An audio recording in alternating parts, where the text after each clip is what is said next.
ओम मुनित्रय नमस्कृत्य सूक्तिः परिभाव्य च वैयाकरणसिद्धान्तकौमुदीयं विरच्यते। सर्वेभ्यः श्रोतृभ्यः नमः। अस्माभिः गतपाठे यद्यत् पठितं तद् एकवारं स्मरामः। वयं वैयाकरणसिद्धान्तकौमुदी इत्याख्यस्य ग्रन्थस्य तत्र अपत्याधिकारप्रकरणे भवामः। तद्धितप्रकरणस्य अपत्याधिकारप्रकरणं प्रचलति। तस्य प्रकरणस्य एकचत्वारिंशः पाठः गतपाठः प्रवृत्तः।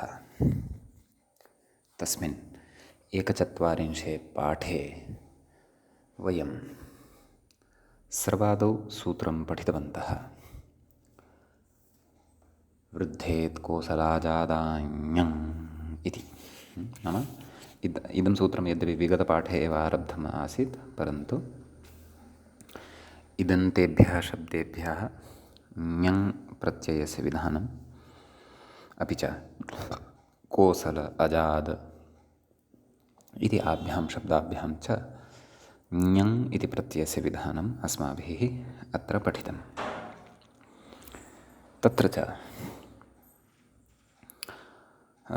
क्रमशः आवन्त्यः, कौन्त्यः, कौसल्यः, आजाद्यः इत्यादीनि रूपाणि साधितानि। ततः परं सूत्रं पठितमस्माभिः कुरु नादिभ्यो ण्यः इति। नाम कुरु इत्यस्मात् शब्दात् नादिः च यः शब्दः भवति जनपदवाची क्षत्रियवाची च, तादृशात् शब्दात् तत्र ण्य इति प्रत्ययः भवति इति अस्माभिः पठितं। क्रमशः उदाहरणानि अपि कौरव्यः, नैषध्यः इत्यादीनि साधितानि। नैषधः, नैषधस्य इति उदाहरणं तु अस्माभिः प्रकारान्तरेण युक्त्यन्तरेण साधितम्। ततः परं सूत्रं पठितं साल्वावयवप्रत्यग्रथकलर्कूटाश्मकादीन् इति। तत्र साल्वजनपदवाचकेभ्यः शब्देभ्यः उदुम्बरादिभ्यः, अपि च प्रत्यग्रथ इत्यस्मात् शब्दात्, उदुम्बर इत्यस्मात् शब्दात्, कालकूट इत्यस्मात् च शब्दात् प्रत्यग्रथ कलकूट, अपि च अश्मक इत्यस्मात् च शब्दात् तत्र इञ इति प्रत्ययः पठितः। क्रमशः तत्र औदुम्बुरिः, प्रात्यग्रथिः, कालकूटिः, आश्मकिः इत्यादीनि रूपाणि साधितानि। ततः सूत्रं पठितम् अस्माभिः तद्राजसंज्ञाविधायकं सूत्रं पठितं ते तद्राजाः इति। तत्र अयादयः तद्राजसंज्ञकाः भवन्ति इति अस्य सूत्रस्य अर्थः पठितः। तर्हि जनपदशब्दात् क्षत्रियादयः इति सूत्रादारभ्य तत्र साल्वेग एतद् नाम किं सूत्रं साल्वावयव प्रत्यग्रथकलर्कूटाश्मकादीन् इति सूत्रं यावत् सूत्रैः ये ये प्रत्ययाः विहिताः तेषां प्रत्ययानां तद्राजसंज्ञा अस्माभिः पठिता। तद्राजसंज्ञायाः प्रयोजनं तु अस्माभिः इदानीम् अग्रे पठ्यमानं वर्तते। तत्र एकं सूत्रम् आरब्धमपि, तच्च द्वैतीयकं सूत्रं भवति, अर्थात् द्वितीय अध्यायस्थं भवति। तद्राजस्य बहुश्रुतेनैवा स्त्रियाम् इति भवति। तत्र बहुषु अर्थेषु तद्राजस्य लुक् स्यात् तदर्थकृतबहुत्वे न तु स्त्रियाम् इति सूत्रार्थः अस्माभिः तत्र पठितः। एवञ्च तत्र प्रत्युदाहरणमपि, नाम पदचारितार्थ्यमपि पदकृत्यमपि व्याख्यात्रा अस्माकं पुरतः प्रस्तुतं। यत् सूत्रे तेनैव इति कुतः पठ्यते, नाम तत्कृतबहुत्वे विवक्षिते एव लुक् भवति इति। तत्कृतबहुत्वे नाम तच्छब्देन तत्र तद्राज संज्ञकः प्रत्ययः यः भवति सः गृह्यते, सः यस्मिन् अर्थे कृतः भवति। तदर्थकृतबहुत्वं नाम तदर्थकृतबहुवचनत्वं तत्र विवक्ष्यते। तेन प्रियः वाङ्गः येषां, प्रियवाङ्गाः, तत्र बहुवचने प्रियवाङ्गाः इत्यत्र वङ्गस्य बहुत्वं न विवक्षितं वर्तते। वाङ्गस्य बहुत्वं न विवक्षितं वर्तते, परन्तु येषां वाङ्गः प्रियः वर्तते तेषां बहुत्वं विवक्षितं वर्तते इति कृत्वा तत्र तदर्थकृतबहुत्वं नास्ति। तदर्थकृतबहुत्वं नास्ति इति कारणात् तत्र बहुवचनस्य लुगपि नैव भवति इति कश्चन विषयः तत्र अस्माभिः पठितः ज्ञातः। एवं खलु। एवञ्च एतावान् विशेषः अस्माभिः गतपाठे पठितः। 41 पाठः च अयं पाठः अस्माकं गतपाठः सम्पन्नः। अधुना 42 पाठः अथवा 42 पाठः आरब्धः भवति। तत्र गतपाठस्य अन्ते व्याख्यायाः पङ्क्तिः एवम् आसीत्। यद्यपि विशिष्टान्यपदार्थगतं बहुत्वं वर्तिपदार्थगतमपि भवति, तथापि ऐ प्रत्ययान्तार्थवाङ्गमात्रगतं न भवति इति न लुगु। एतदर्थम् एवकारग्रहणं नाम एतदर्थं तत्र एव इत्यस्य पठनं क्रियते इत्यर्थः। समीचीनम्। एवञ्च तत्र इतः अग्रे अस्माभिः पठनीयं वर्तते। किं कथः इति व्याख्याता इक्ष्वाकवः पञ्चाला इति। इदानीं किञ्चित् यतः एते तद्राजसंज्ञकाः प्रत्ययाः आरब्धाः तत्सूत्रं प्रति अपि दृष्टिं कृत्वा आगच्छामः। तत्सूत्रं किं? जनपदशब्दात् क्षत्रियादञ् इति।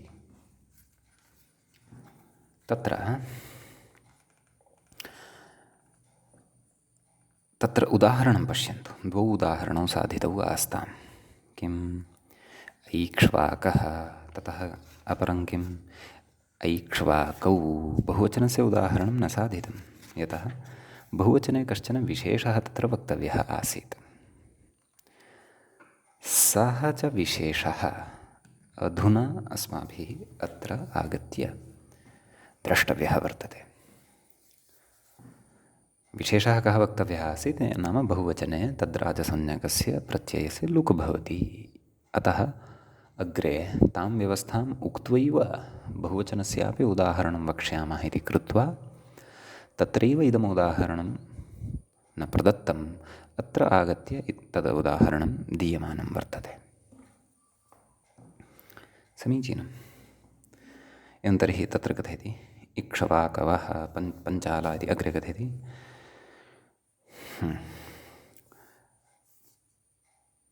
तत्र जनपदशब्दात् क्षत्रियादञ् इति विहितस्य अयः लुकि आदिवृद्धिनिवृत्तिः। नाम तत्र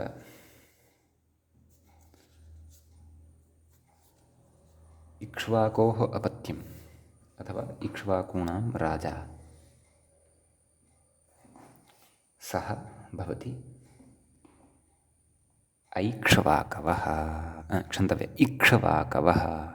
तत्र बहुवचने विवक्षितम्, अतः तत्र इक्ष्वाकोः अपत्यानि एवं रीत्या विग्रहः कर्तव्यः।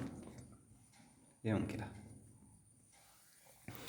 अतः बहुत्वे जनपदशब्दात् क्षत्रियादञ् इत्यस्मात् सूत्रात् इत्यनेन सूत्रेण इक्ष्वाकु इत्यस्मात् शब्दादपि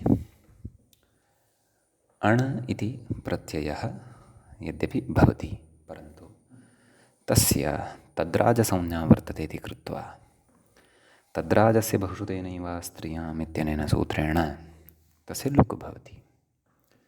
अण न तिष्ठति। अतः निमित्तापाये नैमित्तिकस्यापि अपायः तत्र भवति। अतः इक्ष्वाकुशब्दात् अणिसति आदिवृद्धिर्न भवति।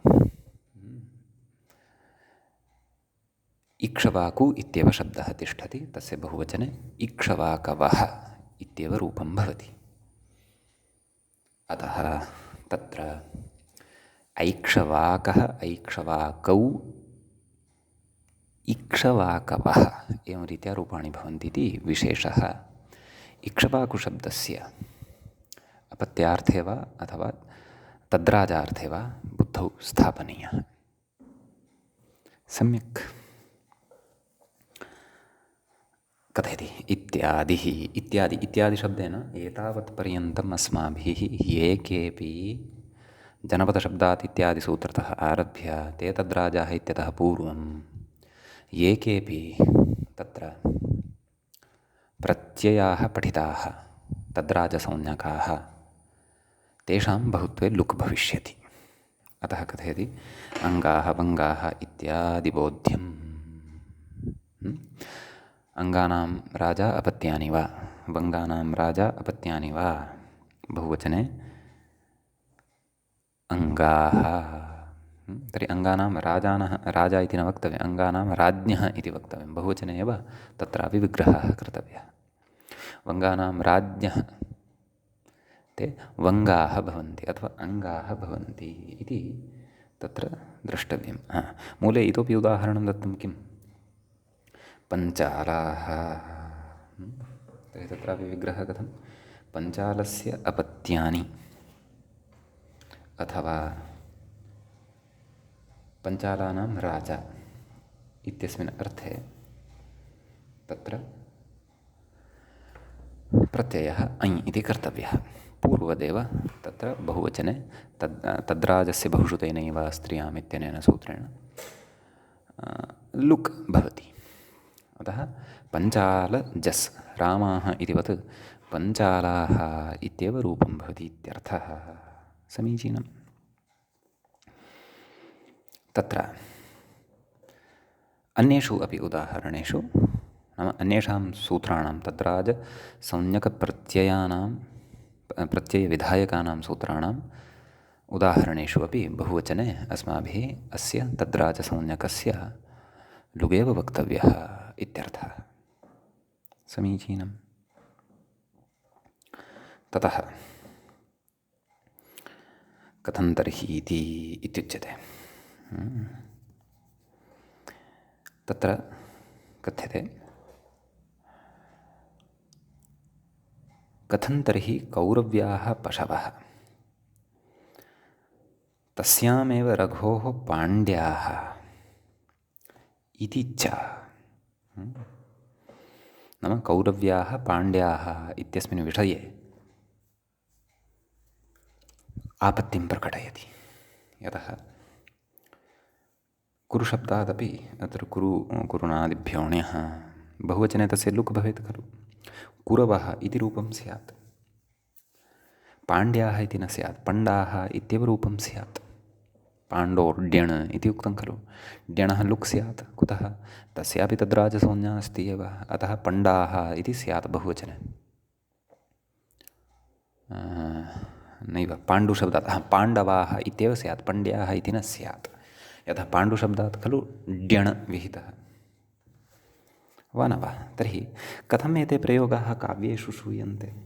कौरव्याः पशवः अथवा तस्यामेव रघोः पाण्ड्याः इति एतादृशाः प्रयोगाः कुतः श्रूयन्ते? तर्हि तत्र उच्यते, व्याख्याता कथयन्नस्ति, कौरव्याः इत्यत्र ण्यप्रत्ययस्य एवं खलु, कौरव्या इत्यत्र ण्यप्रत्ययस्य, पाण्ड्य इत्यत्र ड्यण् प्रत्ययस्य च तद्राजतया नाम तद्राजसंज्ञा अस्ति। बहुषु नाम बहुवचने विवक्षिते, लुकप्रसङ्गात् नाम बहुवचने तद्राजस्य बहुश्रुतेनैव स्त्रियाम् इत्यनेन सूत्रेण लुक् खलु स्यात् वा न वा? कथं तर्हि एते प्रयोगाः प्रयुज्यन्ते इति तत्र उच्यते। तर्हि तस्य समाधानं दीयते। भोः, समीचीना भवता शङ्का क्रियते, परन्तु अत्र प्रकारान्तरेणापि सिद्धिः नाम साधुत्वम् अस्माभिः प्रतिपादयितुं शक्यते। तर्हि प्रकारान्तरीया युक्तिः का? तां युक्तिं प्रदर्शयति। किं कथयति? साधव इतीति कथयति। मूले पश्यन्तु। कौरव्ये पाण्ड्ये च साधवः इति समाधेयम्। एवं खलु? तद्धितेषु एकः अर्थः इतोपि पठ्यते। कः? तत्र साधुः नाम कौरव्यः इत्यत्र पाण्ड्यः इत्यत्र कौरव्याः इत्यत्र पाण्ड्याः इत्यत्र च जनपदशब्दात् क्षत्रियादि इत्यादयः ये अर्थाः उक्ताः, नाम अपत्यार्थः अथवा क्षत्रियार्थः एव स्वीकर्तव्यः इति नास्ति। भिन्नार्थं स्वीकृत्य तत्र सङ्गतिः प्रतिपाद्यताम्। तर्हि तत्र उच्यते कौरव्यशब्दात् पाण्ड्यशब्दाच्च तत्र साधुः इति यत् प्रत्यये, तेन यत् प्रत्ययः अत्र भवति। कस्मात्? कौरव्यशब्दात् पाण्ड्यशब्दाच्च। कौरव्यशब्दः आदौ तथैव सिद्धः भवति अत्र। तद्राजसंज्ञकं कुरुणादिभ्योऽण्यः इति ण्यप्रत्ययं कौरव्यशब्दः साध्यतां, क्लेशो नास्ति। ततः तत्र पाण्डोः अपत्याद्यर्थे पाण्ड्य इति शब्दः अपि साध्यतां, क्लेशो नास्ति। परन्तु अत्र सिद्धात् ण्यप्रत्ययान्तात् कौरव्य इत्यस्मात् सिद्धात् च ड्यणप्रत्ययान्तात् पाण्ड्य इत्यस्मात् अस्माभिः अन्यः कश्चन अर्थः क्रियते। कः? कथयति? तत्र साधुः इति यत् प्रत्ययः। नाम व्याख्यायां पश्यन्तु। कौरव्यशब्दात् पाण्ड्यशब्दात् च तत्र साधुः इति यत् प्रत्यये, नाम एतेन यत् प्रत्ययः क्रियते। तर्हि का स्थितिः जायते? कौरव्य य, एवं खलु? पाण्ड्य य कथयति? यस्येच् इति अकारलोपे कौरव्य य पाण्ड्य य, सम्यक्। यत् प्रत्ययस्य तद्राजत्वाभावान् न लु इत्यर्थः। नाम प्रकृते यः यत् प्रत्ययः वर्तते, कः यः तत्र साधुः इत्यस्मिन् अर्थे कृतः, तस्य लुक् न भवति। अपि च पाण्ड्य इत्यस्य यः अवशिष्टः, कौरव्य इत्यस्य च य अवशिष्टः अकारलोपानन्तरं, तस्य हलस्तद्धिस्तस्य च इत्यादिभिः विधानैः लोपः अस्माभिः कर्तुं शक्यते। पूर्वमपि तादृशी व्यवस्था पठिता अस्ति। आहत्य सर्वान्ते एकः एव यकारः अत्र लब्धः भविष्यति। अतः अर्थभेदेन प्रकृते अनयोः रूपयोः रूपसिद्धिः अत्र प्रतिपाद्यते। अतः एव तत्र रघोः पाण्ड्याः इति प्रयोगः अपि सिद्ध्यति, कौरव्याः इत्यपि प्रयोगः सिद्ध्यति। नाम ये कौरव्याः सन्ति तेषु कौरव्येषु ये साधवः सन्ति ते कौरव्याः भवन्ति। तत्र साधुः इत्यस्मिन् अर्थे तेषु ते पाण्ड्याः ये वर्तन्ते, नाम बहुवचने तु लुक् भवति तत्र, परन्तु तत्र तेषु कुरुषु ये साधवः वर्तन्ते ते कौरव्याः भवन्ति। के? ते पशवः। सम्यक्। कुरुषु इति कुतः उक्तं? यतः बहुवचने तस्य लुक् भवति, एवं खलु? तर्हि बहुवचनत्वम् अस्माभिः प्रयोगः, बहुवचनस्य तु अस्माभिः प्रयोगः एव न स्वीकर्तव्यः। अत्र एकवचनत्वेन एव कौरव्ये साधुः इति विग्रहः स्वीकर्तव्यः।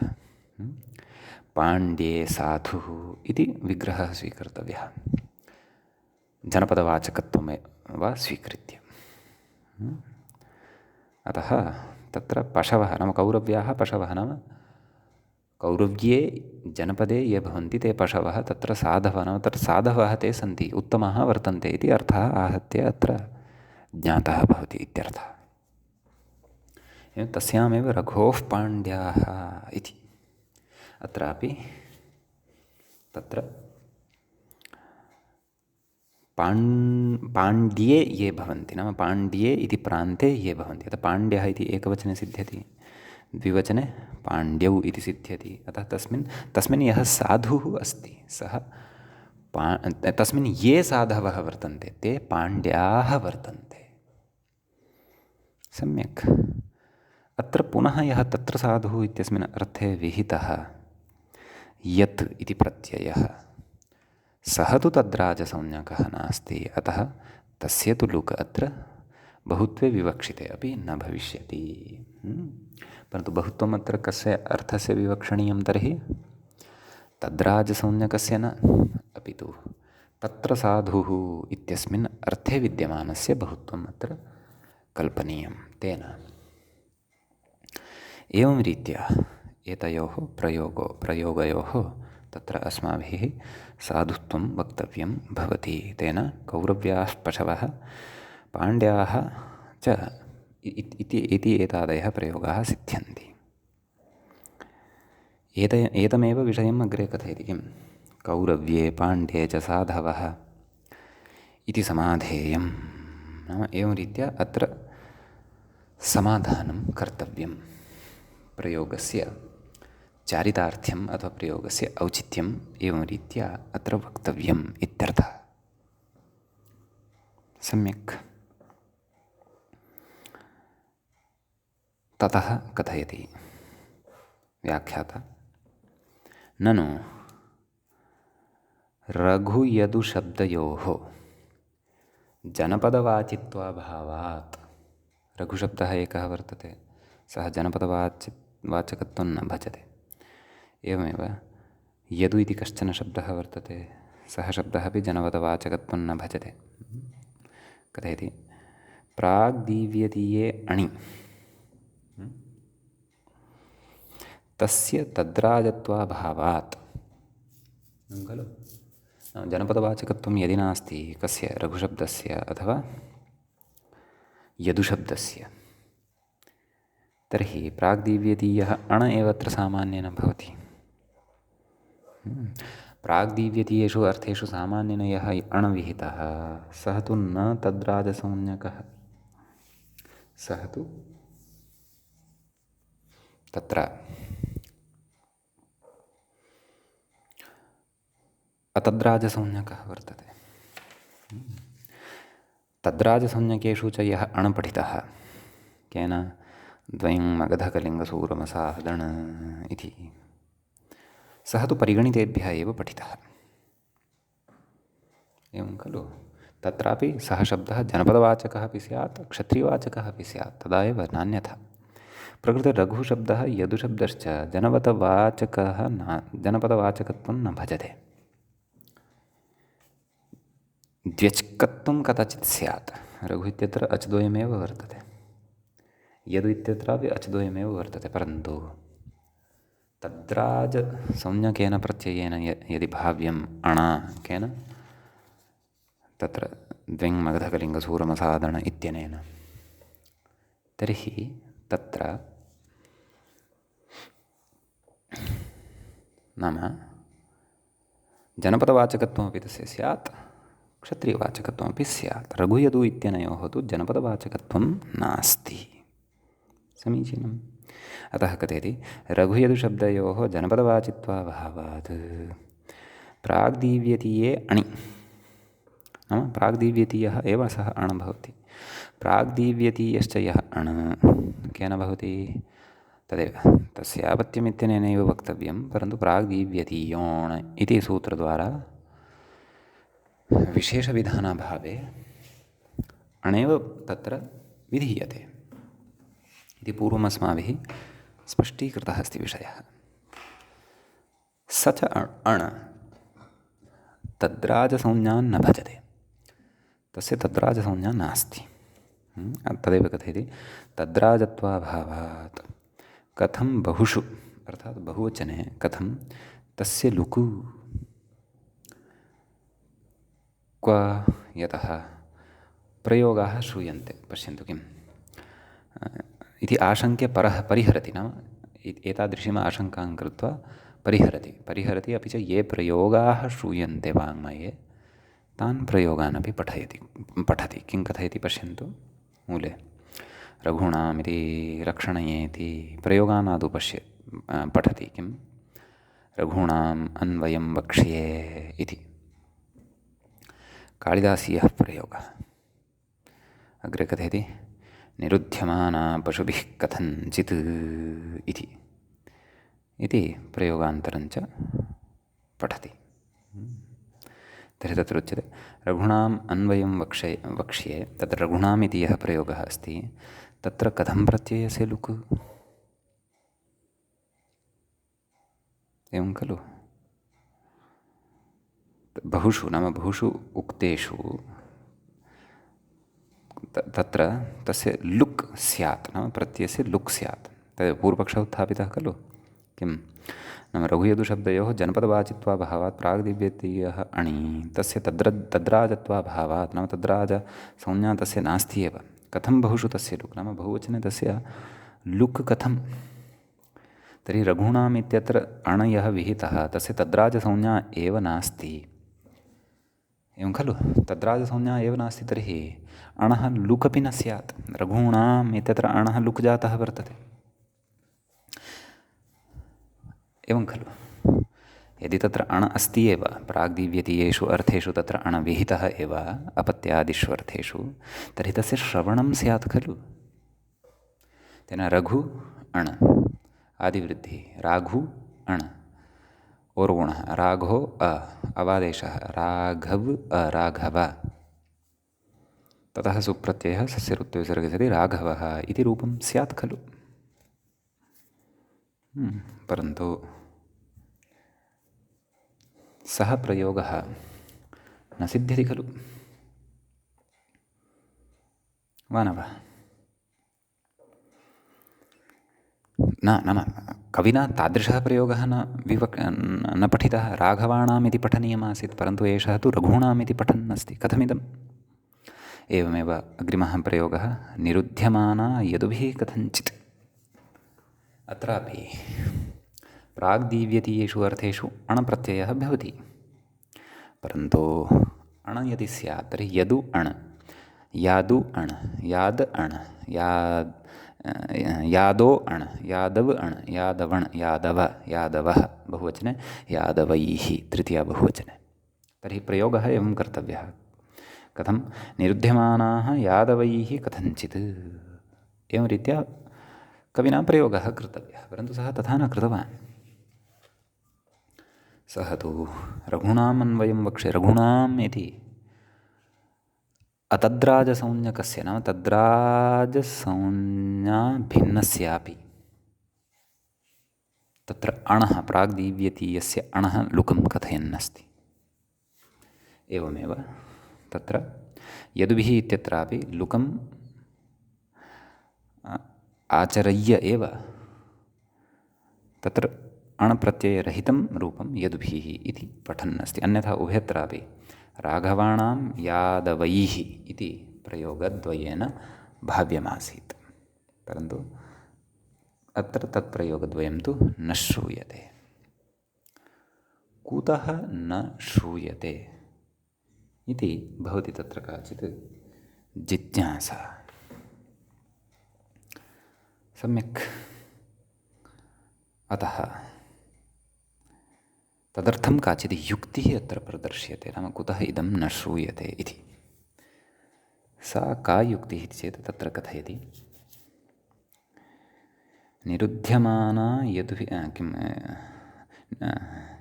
रघूणाम् अन्वयं वक्ष्ये निरुध्यमाना यदुभिः कथञ्चित्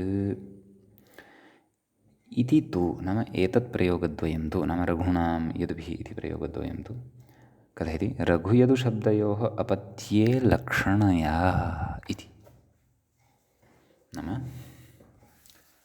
अत्र प्रत्ययः न जातः वर्तते। प्रत्ययः यदि स्यात् तर्हि तु तस्य लुक् न सम्भवति स्म। कुतः? तद्राजसंज्ञाभावात् कस्य अणः। परन्तु अत्र रघुशब्दः यः वर्तते, अपि च यदु इति शब्दः च यः वर्तते, तच्छब्दद्वये तत्र अपत्यार्थे नाम अपत्यार्थः लक्षणया उच्यते। नाम तत्र रघुशब्दः तदपत्यार्थे लक्षणया व्यवह्रियते। एवं यदुशब्दः तदपत्यार्थे लक्षणया व्यवह्रियते, नास्ति तत्र प्रत्ययस्य अपेक्षा। एवं लक्षणयापि केषाञ्चन प्रयोगाणां निर्वाहः तत्र क्रियते। एवं खलु? तत्र कदाचित् लोके वयं शृणुमः, जनाः तत्तज्जनं तस्य पितृनाम्ना एव आह्वयन्ति, यद्यपि तद् सः न शोभनः व्यवहारः। यथा कस्यचित् पितुः नाम वर्तते रमेशः, तम् अये रमेशः कुत्र गच्छति इत्येव वदन्ति। तस्य सहपाठिनः वा अथवा व्यङ्ग्यकर्तारः। तत्र लक्षणया तत्पितुः नामधर्मः अथवा पितृधर्मः तस्मिन् आरोप्यते। अतः लक्षणया तज्जनं तस्य पुत्रं रमेशस्य पुत्रमपि रमेशमेव वदन्ति जनाः। वस्तुतः सा परिपाटी शास्त्रीया एव वर्तते। लक्षणया अपि कार्याणि अत्र निरूह्यन्ते। एवञ्च रघुशब्दः यदुशब्दश्च यः वर्तते इत्यनयोः शब्दयोः लक्षणया अपत्यार्थः गृह्यते अथवा लक्षणया अपत्यार्थः आरोप्यते।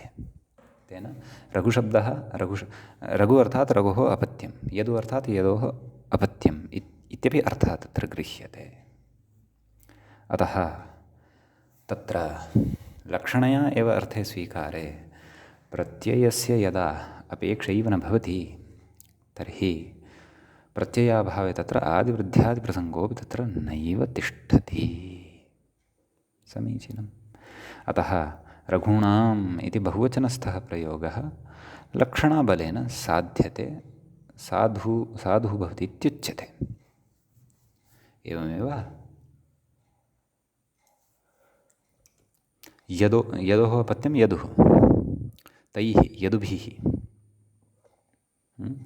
अयमपि प्रयोगः प्रकृते लक्षणया एव साध्यते। अन्यथा यादवैः इति वा वक्तव्यं तत्र आसीत्।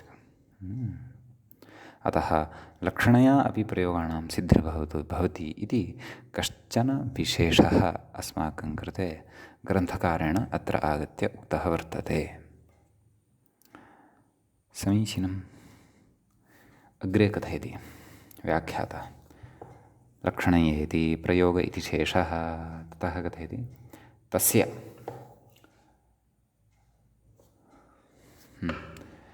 ततश्च न इदम् अपत्यप्रत्ययान्तमिति भावः। नाम अपत्यप्रत्ययान्तं नास्ति, परन्तु अपत्यार्थयुक्तं वर्तते। अपत्यप्रत्ययान्तता एकः भिन्नः विषयः, लक्षणद्वारा अपत्यार्थता एकः भिन्नः विषयः। तदेव कथयति यत् अपत्यप्रत्यान्तता अस्य नास्ति, तेन आदिवृद्ध्यादिकमपि तत्र नैव शङ्क्यम्। अग्रे कथयति लक्षणाबीजं तु रघुयदु समानवृत्तिकत्वं बोध्यं। कुतः लक्षणा आश्रीयते? नाम यथा रघुः वर्तते तद्वद् तस्य पुत्रः अपि अस्ति। किं कथयति? समानवृत्तिकत्वं नाम समानावृत्तिः अस्यापि वर्तते, नाम समानरूपेण अयमपि वर्तते, अतः अयं समानवृत्तिकः वर्तते तस्य अपत्यम्। एवं खलु? लोके तथा दृश्यते, भवन्तः अपि निश्चयेन दृष्टवन्तः स्युः। कस्यचित् पुत्रः उत्पन्नः, सः पुत्रः सम्यक् समानरूपेण तथैव भाषते यथा पिता भाषते, शब्दः अपि तथैव वर्तते यथा पितुः शब्दः वर्तते। चलनस्य हावः भावः सर्वं तथैव वर्तते यथा पितुः वर्तते। मुखाकृतिः सर्वं तथैव अस्ति यथा पितुः वर्तते। अतः तत्र वदन्ति अरे भवान् तु भवतः पिता एव अस्ति, अर्थात् पितृवदेव अस्ति। अथवा तत्र कथयन्ति रमेशस्य अपत्यम् एषः रमेश एव अस्ति इति लक्षणया तत्र तादृशं साम्यम् अथवा समानवृत्तिरूपः यः कश्चन धर्मः भवति सः समानवृत्तिकत्वावच्छिन्नः धर्मः अथवा समानवृत्तिरूपः यः धर्मः भवति सः धर्मः अत्र लक्षणायां बीजं भवति। एवञ्च एतादृशाः अपि केचन विशिष्टाः प्रयोगाः तत्र साध्यन्ते वैयाकरणैः। सम्यक् इति एतावान् विशेषः तत्र तद्राजस्य बहुश्रुतेनैव स्त्रियाम् इति सूत्रगतः वर्तते। सर्वेपि विचाराः अत्रत्याः अस्माभिः श्रुताः। इदानीं वयं पुनः तत्र चतुर्थाध्यायं प्रति गच्छामः, चतुर्थाध्यायं प्रविशामः। तद्राजसम्बद्धम् एकमेव सूत्रं तत्र सद्यः द्वितीयाध्यायस्य द्वितीयपादे चतुर्थे पादे यत् पठितमासीत् तद्राजस्य बहुश्रुतेनैव स्त्रियाम् इति तद् अस्माभिः अत्रापि पठितं। सम्यक्। अपि च स्त्रियाम् इत्यस्य प्रत्युदाहरणसूचना न कृता, नाम निषेधपक्षे किम् उदाहरणं स्यात् इति न कथयन्नस्ति एषः। अतः स्त्रियां तु एषा व्यवस्था न भवति, नाम बहुवचने प्रत्ययस्य लुक् स्त्रियां न भवति इति अस्माभिः स्मर्तव्यं खलु। अतः तत्र काशिकाकारः कथयति अस्त्रियाम् इति किं नाम स्त्रीलिङ्गवाचकात् बहुषु अर्थेषु जनपदवाचकेभ्यः शब्देभ्यः बहुषु अर्थेषु गम्यमानेषु तत्र प्रत्ययस्य लुक् न भवतु, नाम तद्राजसंज्ञकस्य प्रत्ययस्य लुक् यथा न भवतु इति। अतः तत्र उच्यते अङ्गानां राज्ञी अपत्यं स्त्री वा, सा का भवति, अङ्गानां राज्ञः अपत्यं स्त्री वा, ताः काः भवन्ति, आङ्ग्यः इति भवन्ति। तत्र अङ्गशब्दात् बहुवचने अञ् इति प्रत्ययः यः विधीयते स्त्रीलिङ्गे जनपदशब्दात् क्षत्रियादञ् इत्यनेन तस्य लुक् न भवति, सः तथैव तिष्ठति। अतः स्त्रियां रूपं कथम्, आङ्गी, आङ्ग्यौ, आङ्ग्यः, एवमेव तत्र प्रत्ययः भवति। समीचीनम् इति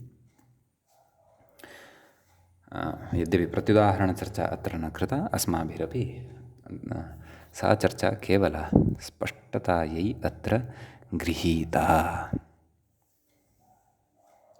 समीचीनम्। इदानीं वयं तत्र अग्रिमं सूत्रं पठामः। अग्रिमं सूत्रं भवति एवम्। अग्रिमं सूत्रं भवति कम्बोजाल्लुक् इति। कम्बोजाल्लुक् इत्यस्मिन् सूत्रे द्वे पदे भवतः कम्बोजात् इति एकं पदं, लुक् इति च अपरं पदं भवति। तत्र जनपदशब्दात् क्षत्रियादञ् इत्यस्मात् सूत्रात् जनपदशब्दात् क्षत्रियात् इति अनुवर्तते। ततश्च ते तद्राजाः इत्यस्मात् सूत्रात् तद्राजाः इति च अनुवर्तते। अतः तत्र उच्यते सूत्रार्थः, व्याख्यात्रा उच्यते तद्राजाः इत्यनुवृत्तं षष्ठ्या विपरिणम्यते इति। तद्राजाः इति तत्र प्रथमान्तं वर्तते, परन्तु अत्र तु षष्ठ्यन्ततया तस्य विपरिणामो भवति इति उच्यते। अग्रे कथयति, सूत्रार्थं कथयति। तत्र मूलेपि उक्तं किम्, अस्मात् तद्राजस्य लुक् इति। अस्मात् नाम कस्मात्, कम्बोजशब्दः यः वर्तते, जनपदक्षत्रियवाचकः यः वर्तते, तस्मात् कम्बोजशब्दात् परस्य, व्याख्याता कथयति, कम्बोजात् परस्य तद्राजस्य लुक् स्यात् इत्यर्थः। कथयति अबहुत्वार्थं सूत्रम् इति। नाम अत्र एकवचने अपि लुक् भवति, द्विवचने अपि भवति इत्यर्थः। अबहुत्वार्थे इदं सूत्रं वर्तते। अतः तत्र उच्यते कम्बोजस्य तदाह किमः मूले आह, मूले किं कथयति, कम्बोजः कम्बोजौ इति। बहुवचनं विहाय अन्येषु लिङ्गे अन्येषु वचनेषु एतेन लुक् उच्यते इत्यर्थः खलु। तर्हि नाम न बहुवचने न भवति इति न, बहुवचने अपि भवति। बहुवचने लुक् तु एतेनैव सिद्धः, केन, तद्राजस्य बहुश्रुतेनैव स्त्रियाम् इत्यनेन इति द्वितीयाध्यायस्थेन सूत्रेण एव बहुवचने तत्र लुक् सिद्धः। परन्तु एकवचने द्विवचने अपि लुक् भवतु, तदर्थं कम्बोजा लुक् इति अत्र आगत्य अधुना चतुर्थाध्याये उक्ता एषा व्यवस्था। अतः तत्र कम्बोजः कम्बोजौ कथयति अग्रे जनपदशब्दादिति विहितस्य अयः लुक्। कम्बोजशब्दः यः वर्तते तस्मात् तत्र अपत्यार्थे तद्राजार्थे च विहितः यः प्रत्ययः तस्य लुक् भवति, एकवचने अपि द्विवचने अपि। अतः कम्बोजस्य अपत्यम् अथवा कम्बोजस्य राजा वा इत्यस्मिन् अर्थे अय इति प्रत्ययः भवति, केन, जनपदशब्दात् क्षत्रियादि तस्य लुक् भवति। अतः कम्बोजस्य अपत्यं तद्राजा वा कम्बोजः इत्येव भवति। लब्धः विहितः ऐ इति प्रत्ययः लोपं प्राप्नोति, अतः कम्बोजः इत्येव उदाह्रियते इति। द्विवचने अपि कम्बोजस्य अपत्ये राजानं वा इत्यस्मिन् अर्थे तत्र विहितस्य प्रत्ययस्य लुक् भवति, अतः कम्बोजौ इत्येव तत्र व्यवह्रियते। काम्बोजः काम्बोजौ इत्यादीनि रूपाणि तर्हि न भवन्ति इत्यर्थः। एवं खलु, अपत्यार्थे तद्राजार्थे च न भवन्ति, अन्येषु अर्थेषु तु कदाचित् भवेयुरपि। एवं खलु, अतः काम्बोजः काम्बोजौ इति एव तत्र व्यवह्रियते। तत्र वार्तिकं किं, कम्बोजादिभ्य इति वक्तव्यं। नाम सूत्रे तत्र कम्बोजाल्लुक् इति उक्तं, तथा न, कम्बोजादिभ्य इति वक्तव्यं। नाम कम्बोजादिगणः एकः कर्तव्यः, तत्र अन्येपि केचन शब्दाः अपेक्षिताः निवेशनीयाः, के, चोल शक इत्यादयः। अतः कथयति तत्र मूले कथयति चोलः शकः इति कथयति, चोलशकौ देशविशेषौ राजविशेषौ च इति। अतः चोलस्यापत्यं राजा वा अथवा शकस्यापत्यं राजा वा इत्येवम् अत्र विग्रहः कर्तव्यः। कथयति मूले द्विजलक्षणस्याणो लुक् इति। नाम तदेव सूत्रं पठितम् अस्माभिः पूर्वं, द्व्यङ् मगधकलिङ्गसूरमसादन इति द्व्यच्कौ एतौ शब्दौ कौ चोलशब्दः शकशब्दश्च। अतः तेन यः अत्र विधीयते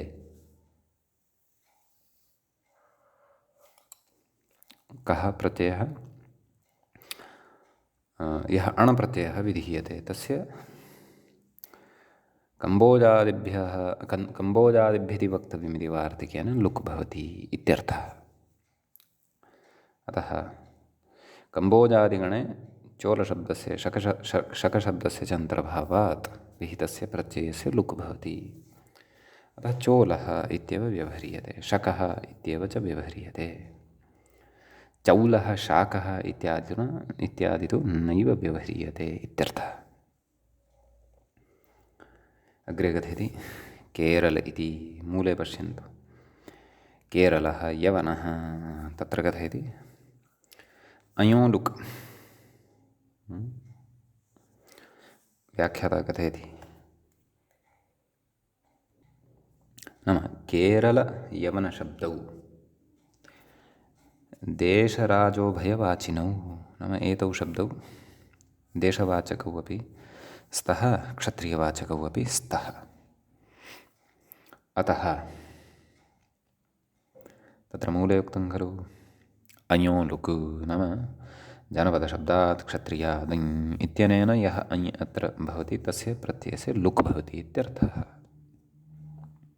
एवं खलु।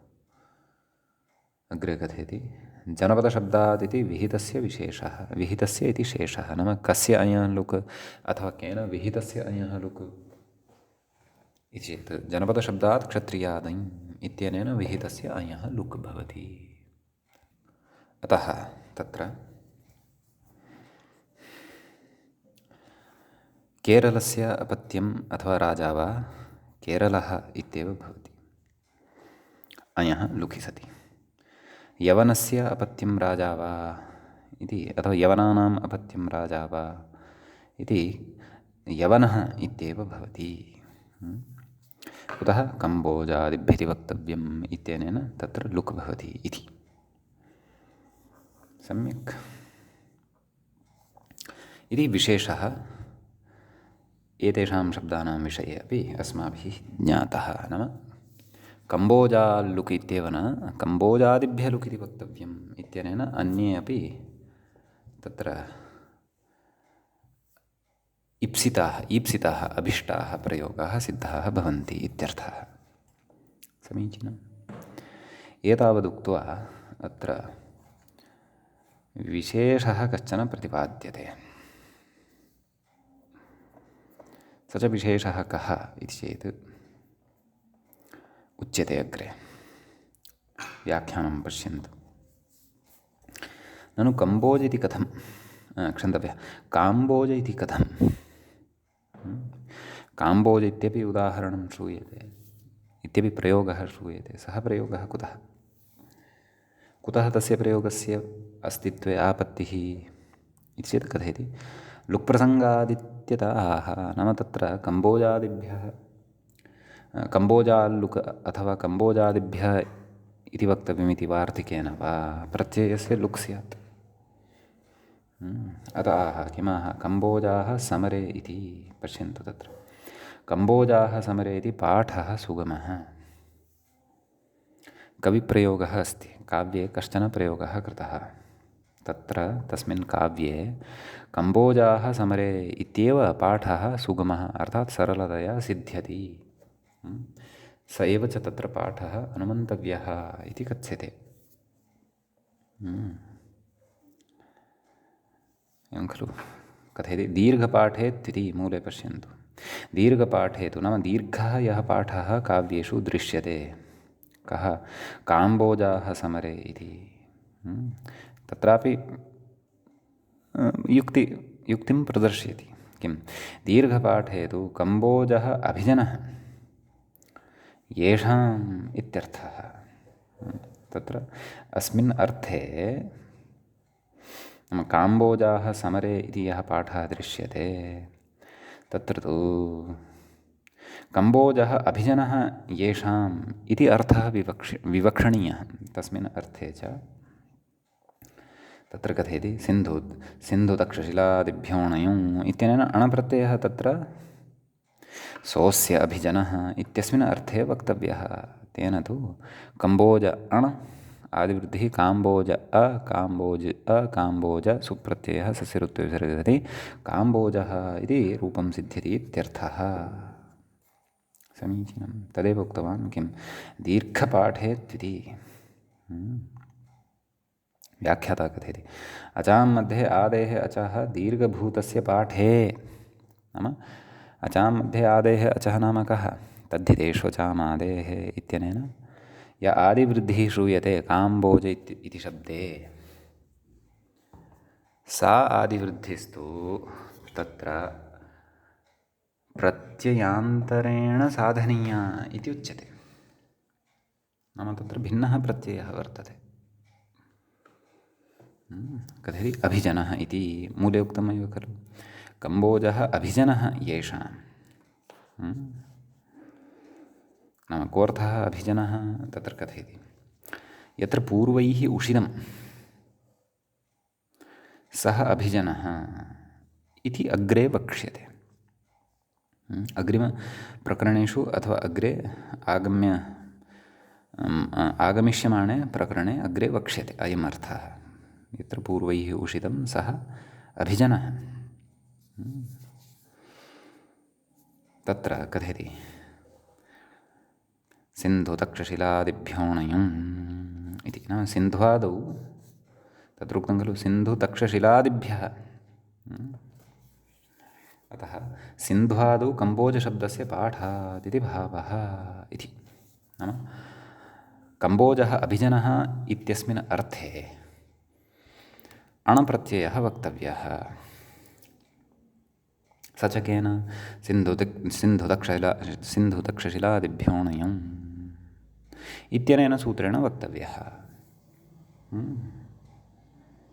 परन्तु सिन्धुतक्षशिलादिषु सिन्धुतक्षशिलादयः ये गणाः वर्तन्ते तेषु ये शब्दाः वर्तन्ते तेषु कम्बोजशब्दस्य पाठः खलु अपेक्षितः। तदा एव तेन सूत्रेण केन सूत्रेण सिन्धुतक्षशिलादिभ्योऽणयुम् इत्यनेन सूत्रेण अण इति प्रत्ययः तदैव खलु वक्तुं शक्यः वा न वा? कस्मिन् अर्थे? सोऽस्य अभिजनः इत्यस्मिन् अर्थे। अतः तत्र सिन्ध्वादिगणे कम्बोजशब्दः पठ्यते अथवा तत्र तस्य आकृतिगणत्वात् वा तत्र तस्य पाठः मन्तव्यः। तेन अर्थान्तरे तत्र अणप्रत्ययः एतेन सूत्रेण वक्तव्यः। अतः तादृशे अर्थे विवक्षिते काम्बोजः तत्र काम्बोजाः समरे इति दीर्घयुक्तः पाठः अपि सङ्गमयितुं शक्यः इति तत्र उच्यते। ह्रस्वयुक्ते पाठे तु युक्तिः दर्शिता एव तत्र तु कम्बोजादिभ्य इति वक्तव्यम् अथवा कम्बोजा लुक् इत्यनेन वा सूत्रेण लोपः भवति एव। तत्र अर्थभेदः अपि कम्बोजानां राजा अपत्यानि वा अथवा कम्बोजस्य राजा अपत्यं वा कम्बोजः कम्बोजौ इत्येव। परन्तु दीर्घयुक्तः पाठः यदि मन्तव्यः तर्हि तत्र अर्थान्तरं कल्पनीयम्। अर्थान्तरे सति प्रत्ययान्तरं तत्र आयास्यति। प्रत्ययान्तरे अणि सति तस्य च अणः तद्राजसंज्ञा नास्ति। कस्य? सोऽस्य अभिजनः इत्यस्मिन् अर्थे विहितः यः अण तस्य एवं खलु। अतः अस्मिन् अणि तत्र अस्मिन् अणि परतः तत्र आदिवृद्ध्यादिकं भवति नाम सः प्रयोगः एवमपि साधयितुं शक्यः। परन्तु पूर्वमुक्तवान् मूले एव कम्बोजाः समरे इत्येव प्रयोगः तत्र युज्यते। वस्तुतः सुगमः सरलः प्रयोगः स एव वर्तते इत्यर्थः। काम्बोजाः इति वृद्धियुक्तः प्रयोगस्तु द्रविडप्राणायामेन साधनीयः भवति। द्रविडप्राणायामः नाम क्लेशेन साधनीयः भवति। अतः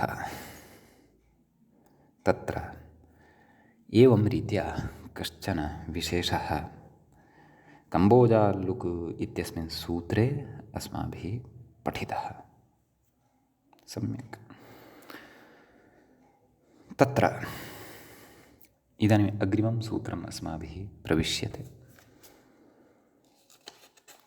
पश्यन्तु, किञ्चन लुकविधानं द्वितीयाध्याये उक्तं, किञ्चन लुकविधानं च चतुर्थाध्याये अपि अस्ति। अत्र सर्वत्र ऋषिः स्वतन्त्रः। अस्तु,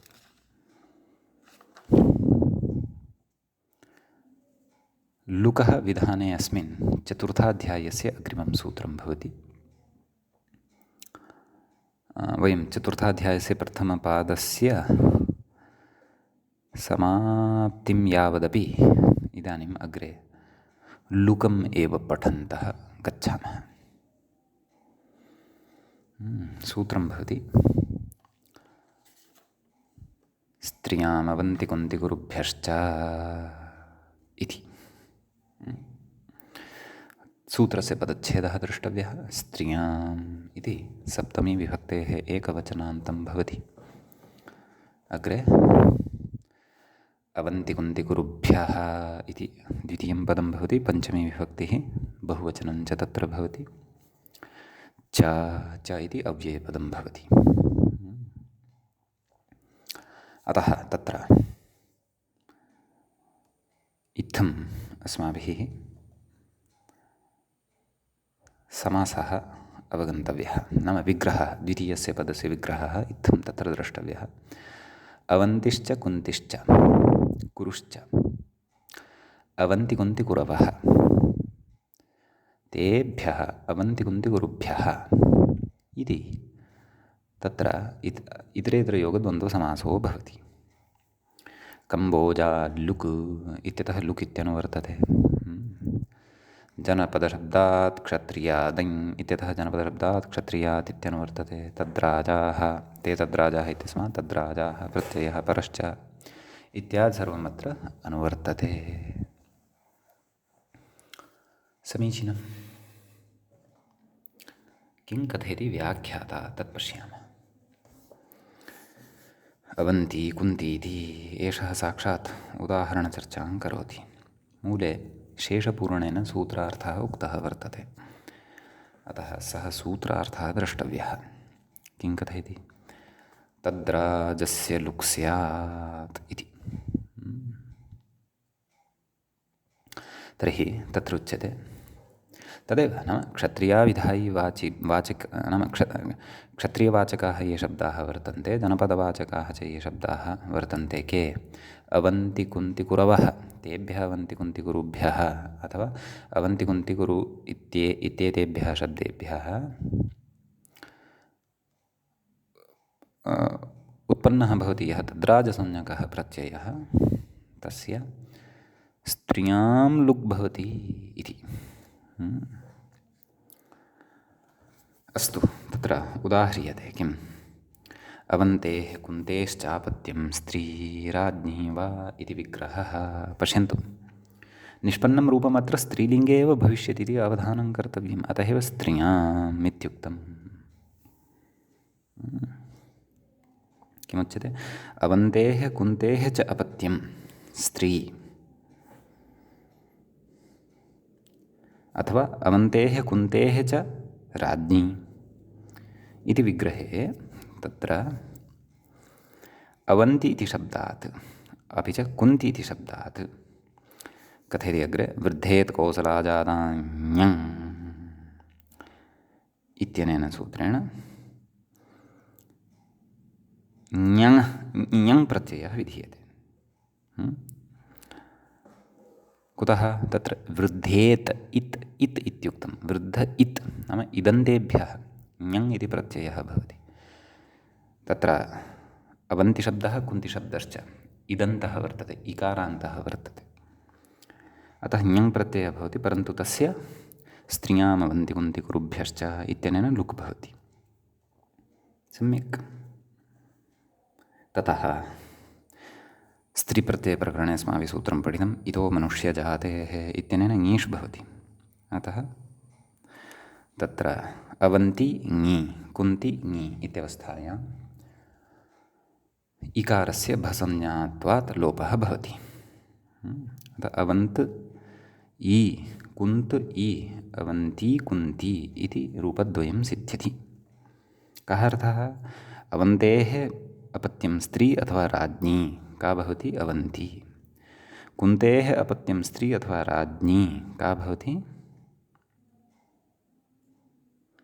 कुन्ती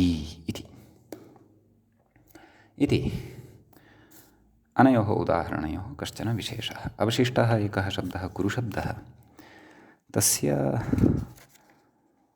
उदाहरणमपि चिन्तयितुं शक्यते। किमुक्तमग्रे? कुरूरिति। तत्र कथयति व्याख्याता कुरुनादिभ्यो ण्यः इति ण्यस्य लुक्।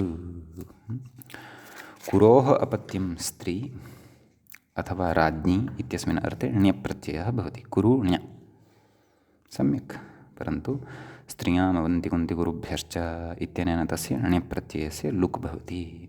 कुरु इति अवशिष्यते। कुरु इति उकारान्तः शब्दः, अतः तस्मात् उकारान्तात् स्त्रीत्वे ऊङ् इति प्रत्ययः भवति। ऊङ्तः इति सूत्रमस्माभिः स्त्रीप्रत्ययप्रकरणे पठितमेव अस्ति तेन। अतः अत्र कुरु कुरु इति रूपं भवति सिद्धं।